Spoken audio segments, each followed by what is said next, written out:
the Emperor's new clothes.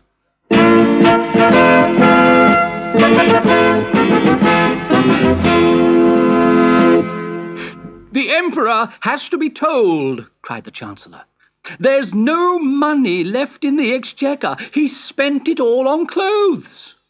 But the soldier at the door of the Emperor's bedroom would not let the Chancellor in. I'm sorry, your worship, but the Emperor's in his wardrobe again, choosing something to wear. You can't go in.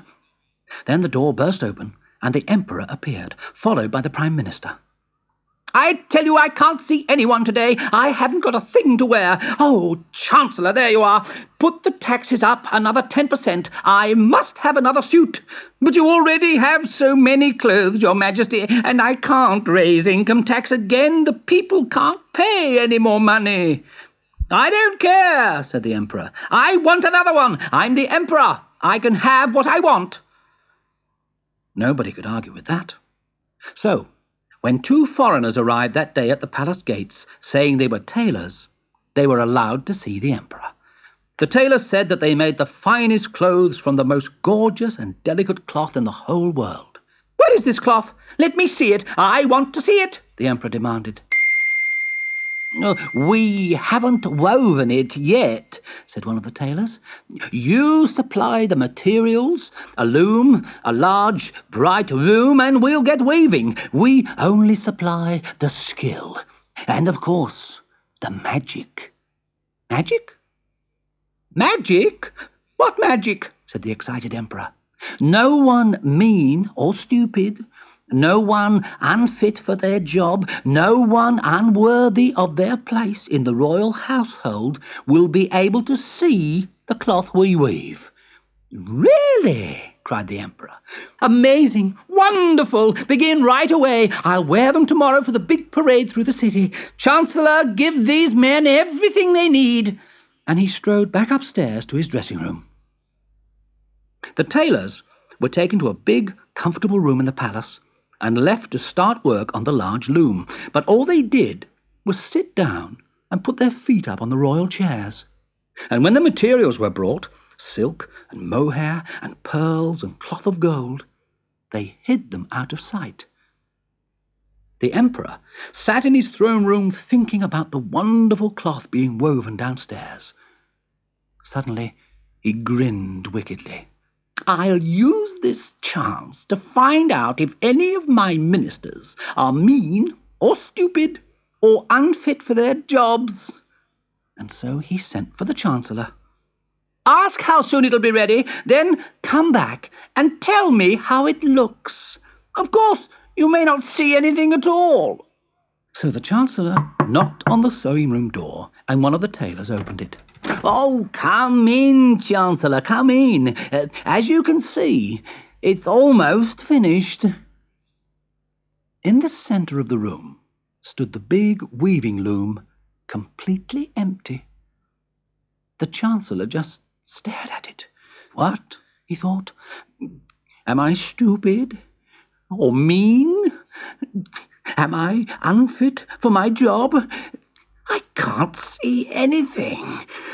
This is dreadful. Yes, it's very nice, lovely, he mumbled. I like the pattern. Oh, I can see you have good taste, said one of the tailors. Tell the Emperor his clothes will be ready early tomorrow, but we need some cloth of gold. So the Chancellor went back to the Emperor, trembling and close to tears. Well, how does it look? Oh, superb, sire. I've never seen anything quite like it. The Emperor rubbed his hands gleefully at the thought of his lovely new clothes, and told himself that he'd been right to appoint the Chancellor. Good man, good man. Now, send the Archbishop along to have a look at my new clothes. The Archbishop was sent in to see the magic cloth on its loom. After him, it was the Prime Minister, and then the Commander-in-Chief of the army. They all stared at the empty loom and thought how dreadful it was not to see any beautiful cloth. Am I mean? Thought the Archbishop. Am I stupid? Thought the Prime Minister.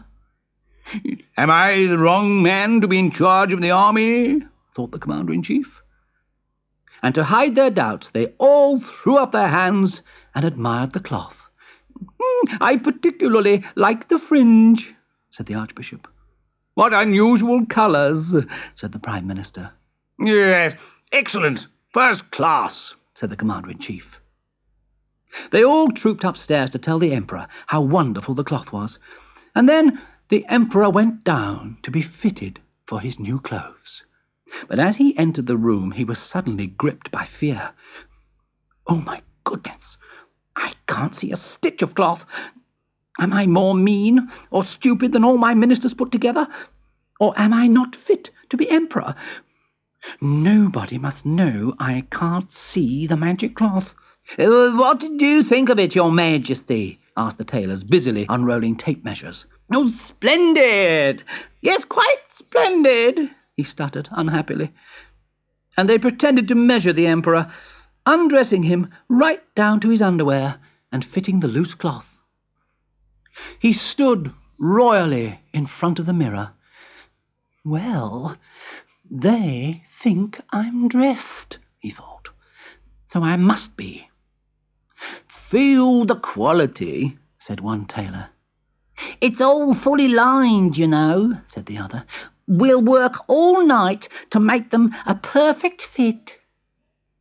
The two tailors did nothing, of course. They just slept. On the next morning, the Emperor walked to their room to put on his new clothes. While his courtiers stood around and clapped, he went through all the actions of getting dressed. You look magnificent, Your Majesty, said the Chancellor, anxious to keep his job. Very regal, I must say, said the Archbishop. The people will love it, said the Prime Minister. The buckles are pretty, said the Commander-in-Chief. News of the Emperor's magic clothes had spread through the whole city. Crowds were forming outside the palace, and the streets were lined with people waiting to see the Emperor in all his splendour. Children sat astride their fathers' shoulders with flags in their hands. Everybody had turned out to see the Emperor's new clothes. Slowly, solemnly, behind the royal banner and a band of trumpeters, the Emperor's procession set out through the streets. Everyone had heard how the magic cloth could not be seen by anyone mean or stupid or unworthy of their job. And nobody wanted to admit to being that. Hooray! Hooray! Shouted the crowd. But there were many unhappy faces as people decided they must be more mean or stupid than everyone else. You can see them, can you? Well, of course I can see them. Do you think I'm stupid? Meanwhile, back at the palace, the two crafty tailors packed up their store of rich materials and sneaked out of the city as fast as horses would take them.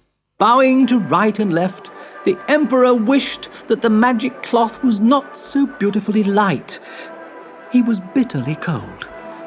And he wished that the magic boots were not so wonderfully thin. The stones in the road were hurting his feet. Look! Look! Said a father to his little boy.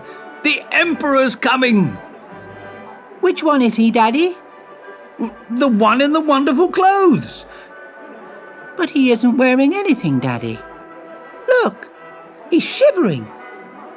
Why isn't he wearing any clothes? People nearby in the crowd stared at the little boy. I'm sorry, he's too young to know any better, the child's father apologized. He's too young to be fooled, you mean, said his mother. The Emperor's stark naked.